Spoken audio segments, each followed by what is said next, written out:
Hello and welcome to State of the Economy.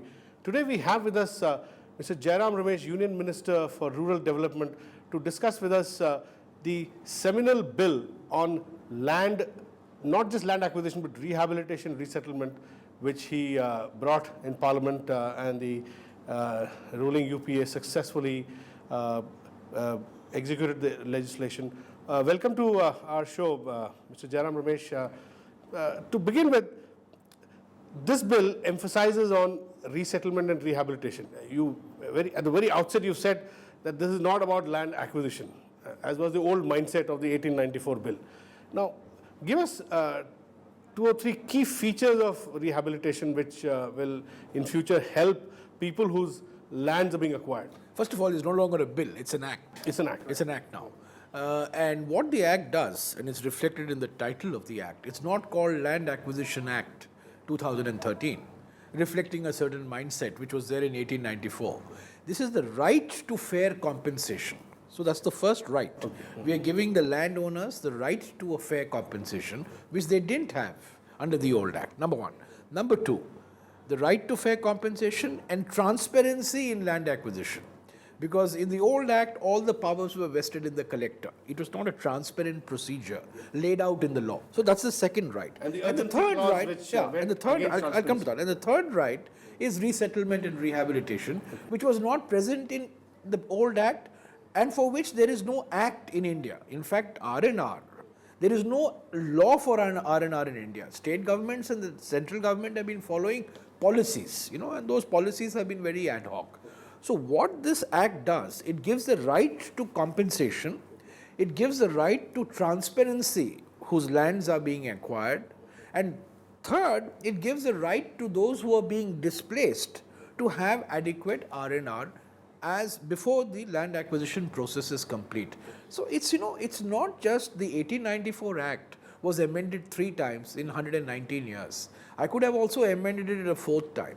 But I think we realize that the basic structure, the basic philosophy, the architecture of 1894 Act was flawed. It was colonial, it vested all powers with the collector, and we needed to make the new Act more democratic, more pro-farmer and pro-tribal particularly.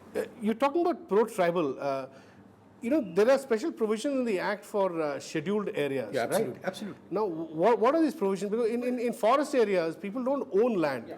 I think a very important point, what we have done is in Schedule 5 areas, which is largely the tribal areas of India, we have said that no land acquisition can take place without the consent of the Gram Sabha.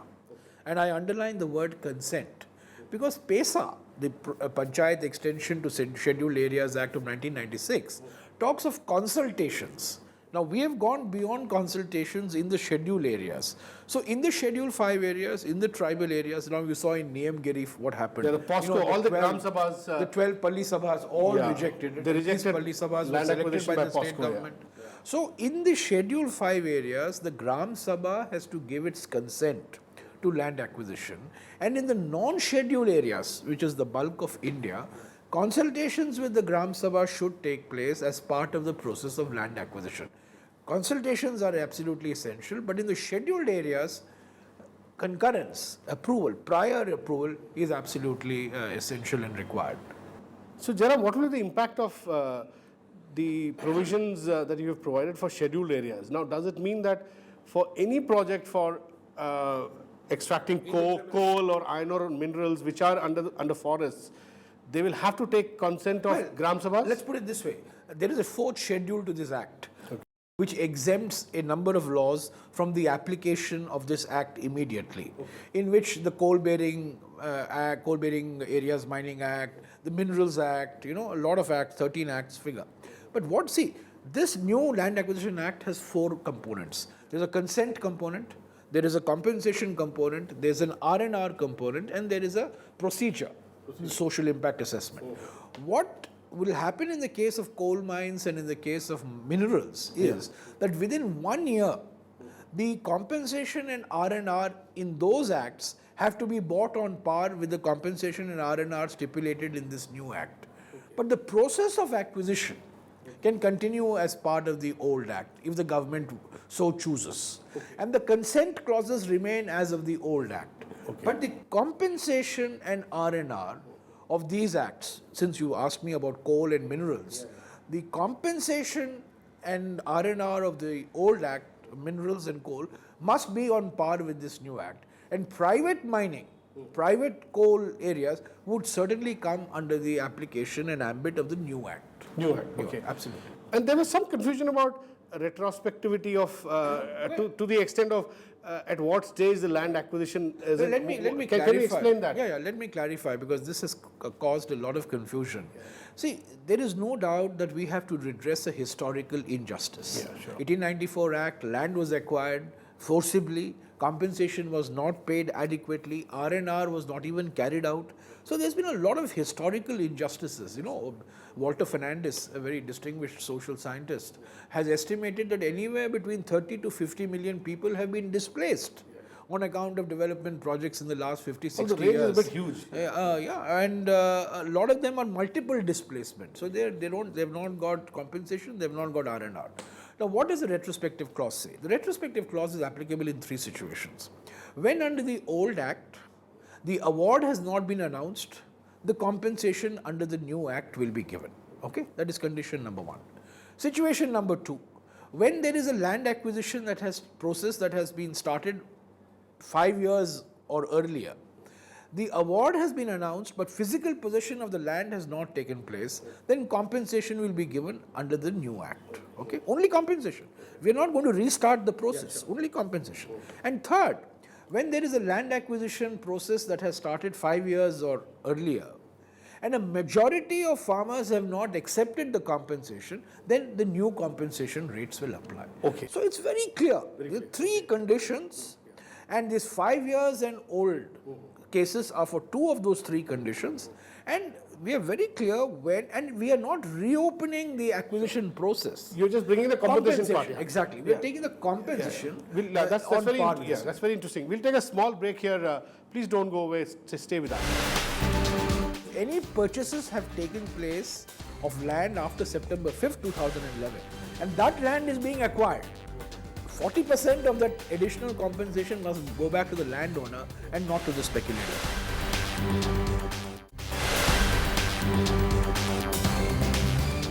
Welcome back to State of the Economy.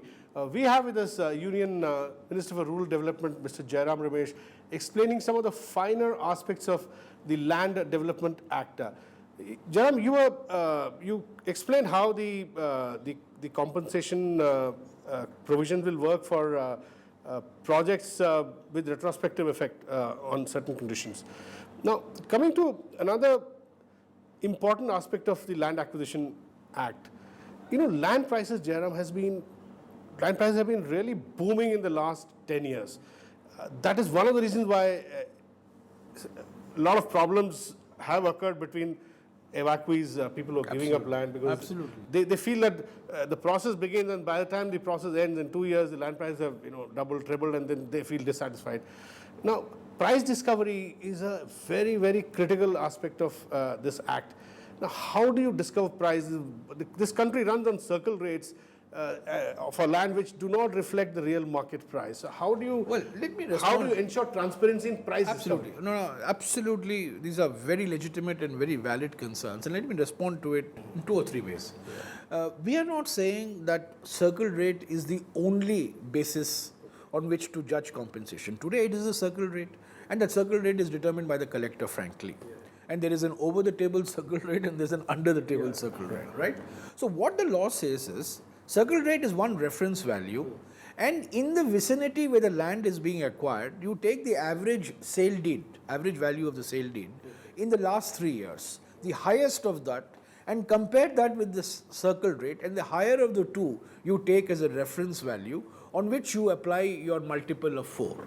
See, what this act says is that the landowner will get 4 times the compensation in rural areas and 2 times the compensation in urban areas. But 4 times what? 2 times what? That is the critical question. So it's 4 times the higher of the circle rate or the highest of the average sale deed in the last 3 years in that vicinity, which we hope will be a much more accurate reflection of the market value.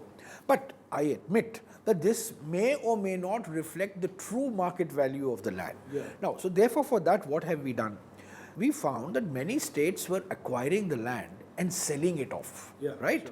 And landowners were legitimately angry. भाई आपने मेरे से भूमि अधिग्रहण किया है और आपने बेच दिया. There is a source I of don't anger get for any farmers. value. The bulk of the Absolutely. farmers are angry because of Okay, that. now, what we have said is, we will not permit, once the land has been acquired for a public purpose, we cannot use it for any other purpose other than for the purpose for which it has been acquired. Yeah. But let's assume, under some extreme circumstances, that land that has been acquired has been sold. What we are saying is, 40% of the value, incremental value, will go back to the landowner. In other words, I've acquired the land, and that acquired land is sold for some extenuating circumstance. 40% of the land value, the additional value, will go back to the landowner. Now, see, what has happened is, in many states, last 3-4 years, in the expectation of this act coming, a lot of people had gone and purchased the land. Okay. Now, if we acquire that purchased land, it will not be the farmer who gets the compensation, it will be the middleman or the speculator. Sure. So, what the law has provided is that 40% of that value, Increased value of land. increased value, should go back to the original. will go back to the original landowner, not to you or me who has purchased that Purchased land. the land, you know. yeah. So, this is a very powerful. Is this in fact- also retrospective? well, this is for the last 3 years. Yeah, Last three years. What is all the land transactions that have taken place? Well, not last 3 years, what last 2 years since the bill was introduced, September 5th, 2011. So, if any purchases have taken place of land after September 5th, 2011, and that land is being acquired, 40% of that additional compensation must go back to the landowner and not to the speculator. Because this is very critical, Jairam, for the simple reason that in some of the developed states where land values are high, Gujarat is one, where people have acquired land for SEZs and now today they are selling the same land at 100 times, 200 times the value. Absolutely. So, By the way, this new act is applicable to SEZs, okay? Because, there was a lot of concern that we were exempting SEZs from the application of this new land acquisition legislation. That we have made abundantly clear. SEZs are not exempted from this new law. prospectively, but some Yeah, SEZs started. prospectively. But some of them might come under the retrospective clause, no? Okay. Many of the SEZs may come under the retrospective clause. Okay, so Yeah. many of the SEZs. Absolutely. Wherever SEZ has been acquired, where award has not been announced, where physical possession has not taken place, we don't. The other thing, what we have done is, if a land is being acquired and it is not developed for 5 years, then it goes back to the original landowner. Yeah. See, today land squatting by governments is very common. They acquire the land and squat for 20-25 years. I have seen in Jharkhand land squatting for 50 years, which is very unfair. Do you have any research, Jairam, on how much land the government is squatting on? No, I mean, we've been trying to get these numbers, but there are lakhs and lakhs of acres across the country. A land that has been acquired, that has not been Do developed. you think some of this land can be sold and then the original allottees could be sort of given some compensation? My personal belief, having seen all the states, is that governments have adequate land to provide for industrialization and urbanization. This fear that, after the introduction of this legislation, land will become scarce for industrialization and urbanization is a bogey, is overblown. See, I want to make it clear that this law is for land acquisition. It does not put any bar on private purchase of land. You want to go and buy a land, you're free to go and buy the land. Criticism, Jairam, that private purchases are allowed, but the private parties cannot today directly negotiate with the farmers as, let's say, the DLF did in Gurgaon. No, that's true. Because the government has become a mandatory party to No. We are saying very clearly in this law, if a private company or a private builder wants to go and buy the land, they are free to go and buy the land. There is only one condition we have put, that in the case of private purchase, R&R will also apply. The threshold is to be determined by the state government. One state government may say it is 1,000 acres, another state government may say it's 100 acres. That's not for us to decide. But R&R is threshold important. for Threshold. Okay. Say, suppose the state government were to say all private purchase over 1,000 acres will attract R&R. Okay. There may be one state government which may say no, 1,000 acres is too much. Private purchase of over 200 acres, R&R will apply. That is left entirely to the state government. But our experience is, when a private party goes and purchases this land, Yeah. there's an asymmetric power. Sure. There's asymmetric information. They use their cloud you know the cloud. So we don't want people to be displaced unnecessarily. That is why we have made provisions for R&R. In the case of private purchase, how it will be applied, where it will be applied is left entirely to the state governments. So you're saying that a private company can directly negotiate with the farmers and absolutely buy land over 100 acres? Whatever the land. Yeah, and in fact, at the suggestion of Sushma Swaraj and Rajnath Singh, You even allowed leasing, we have right? also allowed leasing. We have allowed the leasing option also. So if the state doesn't want to acquire the land, the state doesn't want to allow private parties to buy the land. Let's assume there is such a state. If they want to lease the land, the big advantage in leasing is, as a landowner, you continue to be the owner of that land and you get an annual, get an annuity income or something. So under what conditions and regulations the leasing should take place is again left to the state government. But we have allowed for the leasing option also. Okay. We'll take a small break here. Please don't go and stay with us. In the new act, the urgency clause is limited only to two conditions: natural calamities and national security. You cannot invoke the urgency clause under any other circumstance.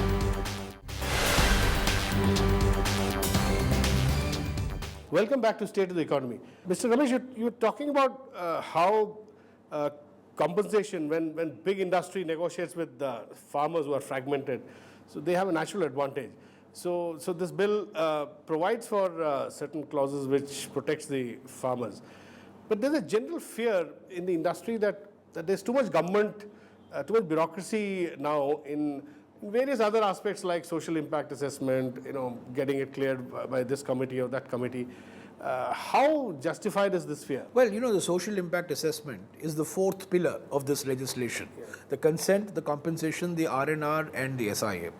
We are coming out with the rules for this legislation in the next 2 to 3 weeks. The rules will be out in the public domain. We'll invite comments from various sections, stakeholders, industry, state governments, NGOs, and then we will promulgate the act. The act will become effective. Let me say that the SIA process is not very complicated. It's a fairly straightforward process. It will of course be applicable to all cases of land acquisition. That much I admit. But it's a fairly straightforward and institutionalized process which is given in the act and which will be further elaborated in the rules. There are timelines associated with each activity. There will be deadlines associated with each activity, and we have also, as far as possible, tried to introduce penalties if those deadlines are not, are not maintained. It's quite common, that deadlines are not maintained. But we have stipulated deadlines, and in the rules we will make them further explicit.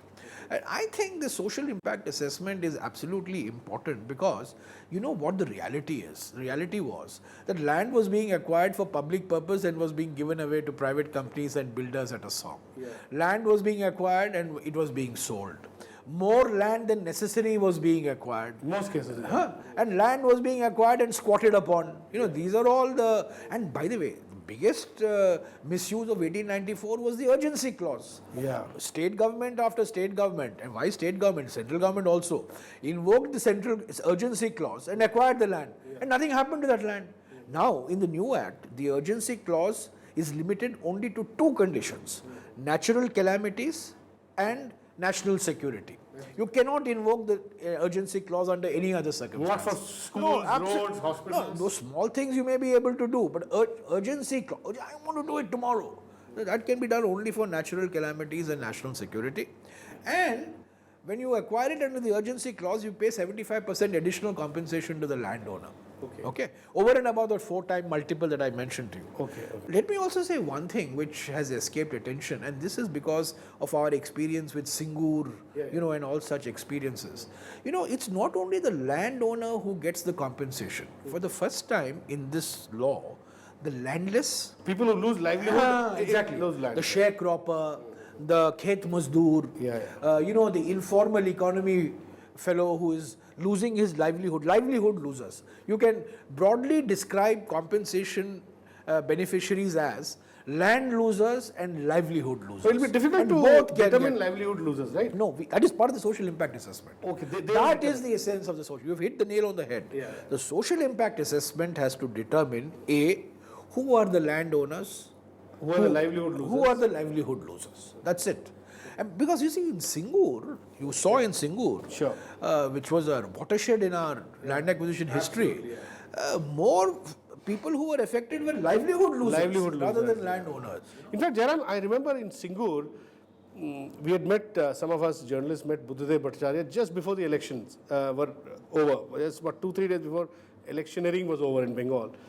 And he told us that the singular lesson that he had learned, Mr. Buddhadev Bhattacharya, was that even 90% consent is not enough. Sometimes between 90 and 100 Absolutely. can actually, I agree. We have provided so now, for- so you have we provided, for so 80%. I'm coming to that question Yeah, now, you have provided 80%. freedom to the states Yeah.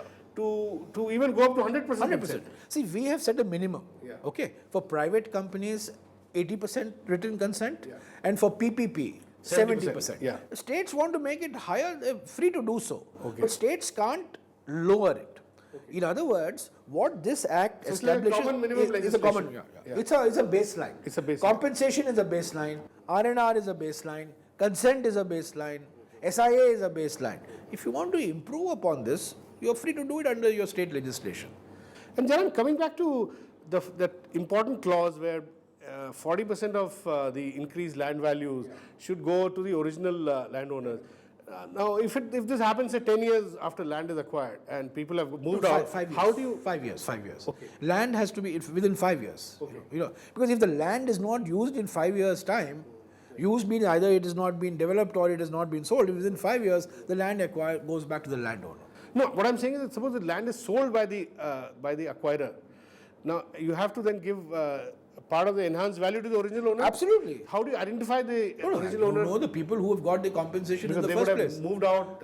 You have to find it. I mean, and increasingly now we are moving towards a situation where compensation payments are directly into the bank accounts of the beneficiaries or the postal accounts of beneficiaries. See, my vision is that 20 years from now, we will not need a land acquisition law.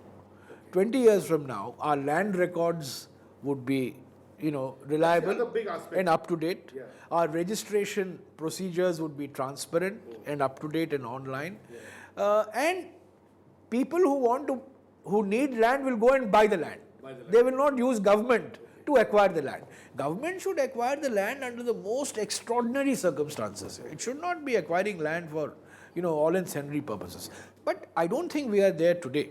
I think it will take us about 20 years. We are doing land records. Some states have done very well in terms of modernization of land records. Tripura, Haryana, Karnataka, Gujarat, Andhra. But there are many other states where land records have to be kept up to date. We are also bringing forward amendments to the Registration Act of 1908 in order to make the registration process online and make it much more transparent so that the values that are entered reflect the true value. And you should have access to it. You should have online access to all the land transactions, say in Gurgaon. You should have access to it. It should be in the public domain. Sure. Let's hope that this new bill, the new act, completely changes the way we look at land acquisition. Thanks for talking to us, Mr. Jairam Ramesh. That's all we have in this edition of State of the Economy. We'll be back with you next week. Thanks for watching.